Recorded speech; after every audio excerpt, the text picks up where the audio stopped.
मागच्या महिन्यात मी एक व्हिडिओ केला होता, त्याच्यामध्ये साईबाबा हे कोणाचे अवतार आहेत आणि एक ग्रंथाचा उल्लेख केला होता त्याच्यामुळे ॲज अ प्रूफ, पुरावा म्हणून, ते म्हणजे श्रीपाद वल्लभ चरित्रामृत. स्वतः दत्तात्रयांचा अवतार, त्यांच्या मुखातून येणारे त्या दिव्य गोष्टी, तो ग्रंथ इझिली अवेलेबल आहे, जे मी मागच्या व्हिडिओमध्ये सांगितलं आहे. तसंच अजून एक खुलासा करायचा आहे, महत्त्वाची गोष्ट आहे जी या काळात फार महत्त्वाची सांगण्यासारखी, की नक्की छत्रपती शिवाजी महाराज आणि रामदास स्वामी यांचं काय नातं होतं. जेव्हा श्रीपाद वल्लभ होते 400 वर्षाआधी, महाराजांच्या जन्म घ्यायच्या 400 वर्षा, त्यांचं तेव्हा नातं काय होतं.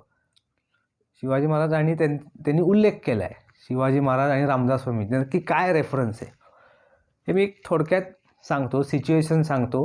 पहिले म्हणजे श्रीपाद वल्लभ यांची फॅमिली होती, त्यांना आई वडील आजी आजोबा होते, त्यांना 2 भावंड होती. एक जो भाऊ होता तो अंध होता दुर्दैवाने, दुसरा भाऊ जो पांगळा होता, जुळा पांगळा होता, ज्याला चालता यायचं नाही, पायात काहीतरी प्रॉब्लेम होता, अधू होता.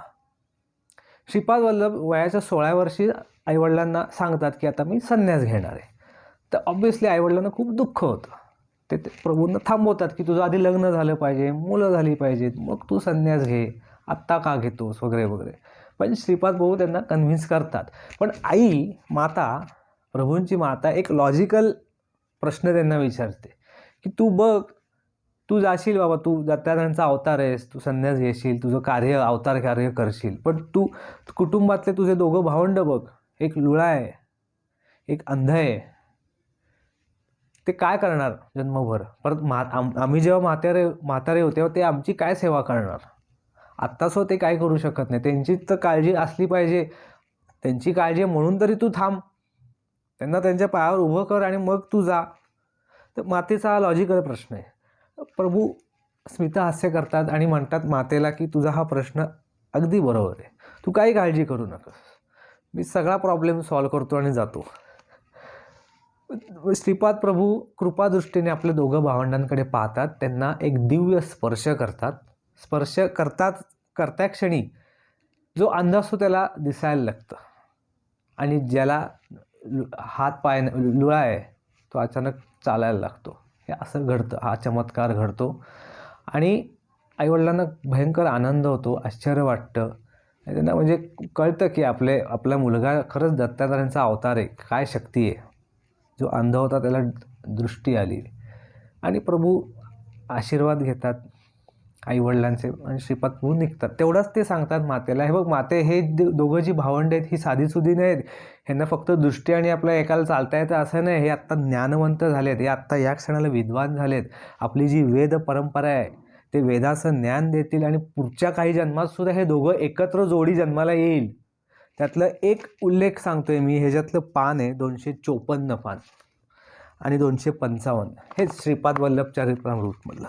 त्यातले प्रभू जाता जाता मातेला म्हणतात की आपला जो ज्येष्ठ बंधू आहे, माझा जो ज्येष्ठ बंधू आहे, आपले श्रीधर शर्मा, पुढील एका जन्मी समर्थ रामदास म्हणून महाराष्ट्रात जन्म घेतील. तसंच नरसिंह वर्मा छत्रपती शिवाजी या नावाने जन्म घेऊन महाराष्ट्रात राज्य स्थापन करून श्री समर्थ रामदासांचे शिष्यत्व पत्करतील. पुढे रामदास स्वामी हे गजानन महाराज म्हणून येतील, हे सुद्धा पुढे चारोळीत लिहिलेलं आहे. म्हणजे इथेच आधी खुलासा होतोय की नक्की महाराजांचं आणि रामदास स्वामींचं काय नातं होतं. पॉलिटिकल लोक जी काय समाजात फूट पाडायचे ते पाडू दे, पण शेवटी जे सत्य आहे आज ना उद्या कधीतरी ते बाहेर येणारच, आल्याशिवाय राहत नाही. आणि हा तर मोठा पुरावा आहे. हा ग्रंथ दिव्य ग्रंथ आहे, मी म्हणलो आहे अक्षर सत्य ग्रंथ आहे. 1200 काळात जो श्रीपाद प्रभूंचा जो दत्तात्रयांचा दुसरा अवतार आहे त्यांच्या मुखातून आलेले हे भविष्यवाणी आहे की असे असे लोक संन्यासी हे ते लोक जन्म घेतील. त्यात हे 254 पान आणि 255 पान हा ग्रंथ विकत घ्या आणि हा ग्रंथ वाचा की पुढचे सगळे अगदी कल्की अवतार कधी होणारे वगैरे या सगळ्या गोष्टी या ग्रंथामध्ये आहेत. त्यामुळे हा व्हिडिओ जास्तीत जास्त लोकांना शेअर करा, माझा चॅनल सबस्क्राईब करा, म्हणजे लोकांना सत्य काय आहे हे नक्की कळेल. धन्यवाद.